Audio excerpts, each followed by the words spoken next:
Hello, Robert Parker for Bronco Nation. Well, spring is in the air, summer's around the corner, and many of you are looking for that first Bronco purchase. So we have a brand new series where we're going to go through all 5 generations of Broncos and show you the top 10 key buying tips to look for before you buy your first Bronco. Today we're going to start with the 5th generation. Now this generation was made from 1992 to 1996, and before us here is a 1992 Eddie Bauer Bronco, and we're going to cover the top 10 highlights with you right now. We want to start with a common area on Broncos in the 5th generation that you want to look for, and that is the tailgate. You see here, this tailgate here doesn't have any rust or deterioration down here. Many Broncos, this weather stripping here will deteriorate. You'll get dust, debris, all kinds of things into the tailgate. It'll clog the drain holes, and that'll prevent water from draining out of the tailgate. As that water collects, you begin to see rust forming along here. The second thing you want to look for is whether or not this window will roll up and down. Sounds like something that is trivial, but it is quite expensive unless you can do it yourself. This motor here is packaged down into the door here, and it does take quite a bit of time and effort to get down into here and replace this motor. Best way to check it, take your key, insert it in here, turn. If the motor goes up and down, you're in good shape. There's also a switch on the instrument panel to try this window out. If neither work, it's more than likely one of these motors. The good thing about it, the motor's not that expensive. If you've got time and patience, you can do it yourself, but remember to factor that in to the purchase of your Bronco. Next, we want to talk about the quarter panels. There are 2 areas underneath here that protect this area here, wheel liners, that protect the water as it is washing up off the tire. Unfortunately, these wheel liners stop about right here and right here. So this section right here has a bad habit of collecting dirt, mud, and all of that collects up in here, and that moisture stays into this fender and it starts to deteriorate from the inside out. That requires either a patch panel here, or you got to remove the entire quarter panel. Obviously, quite an expensive repair on a vehicle of this nature. Let's go to the inside. You can see this emerald green Eddie Bauer has been repainted. One common area where Broncos need repairs are the seats. The materials used back then were not very durable, and they had a bad habit of coming apart, especially in the sun. Now this has been reupholstered. You were able to salvage the back of the seat here and the Eddie Bauer logo. All of this has been replaced. In many Broncos, you'll see that there are covers over the seats. You want to take those covers off and see if they work. You also want to test these switches out here. Switches on the seat. This is for lumbar support. These switches here operate the window motors and the door locks. Here is a switch from a previous generation, same exact switch. These clips here can be removed and you can actually fix the switch if you're so inclined, but these switches are very cheap if it is the switch and not the motor. Again, in many cases, it's either the switch or the motor. If the motor goes up and down slow, that usually indicates you need a new motor, or if it doesn't go up at all, it's either the switch or the motor, and you'll need to factor that into the sale of the vehicle.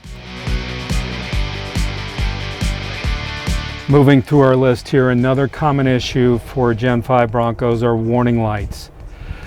In this area here, you will either see a check engine light or other lights that will illuminate. Now this is an Eddie Bauer package, so you see the tachometer here and other gauges. It may not be with the vehicle that you're looking at if it's an XLT or Night Edition, but it's always important to look here.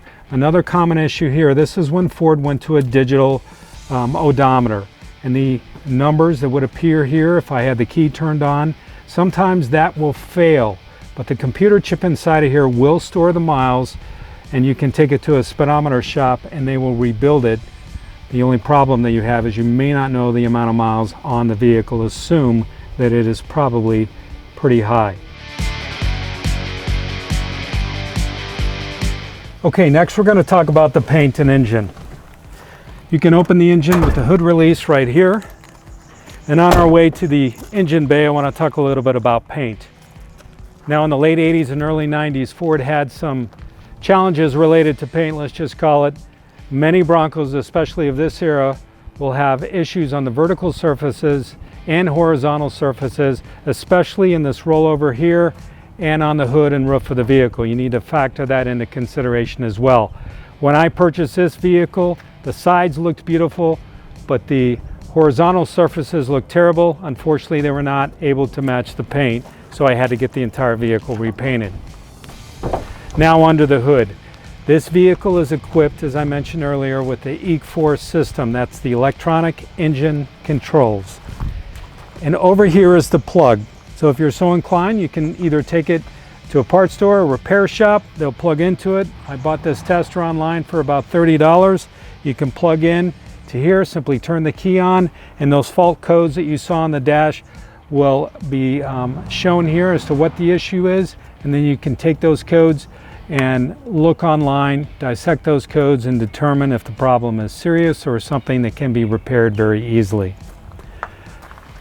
Depending on where you're at, from a technical standpoint, I like to just generally look at the engine bay to see if there's a lot of modifications made. Any areas where you see couplers like here, these two hoses have been put together. Some of the vacuum hoses will often be taken off and not in place, and that can cause engine issues. Always check the oil and transmission fluid to make sure that the fluid is not burnt. You should see in the transmission a beautiful red color, and it should have no smell to it, no burnt smell to it. If it does have a burnt smell, that means you have a transmission issue. Right here is where the PCV valve goes in to the air cleaner. I like to look at this here to see if there's any residue.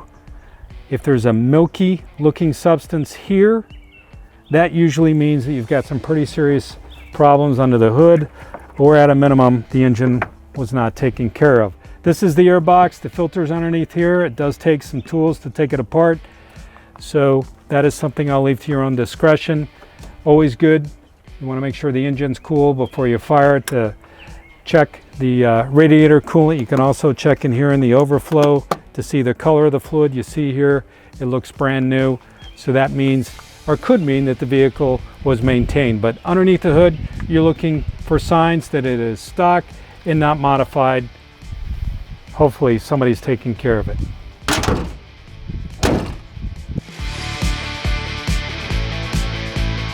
Last but not least, I want to talk about the tires. As you can see, this is riding on the factory rims and tires here, at least the size. These are 15-inch tires and wheels. No modifications to the ride height of this vehicle. This is exactly how it left the factory.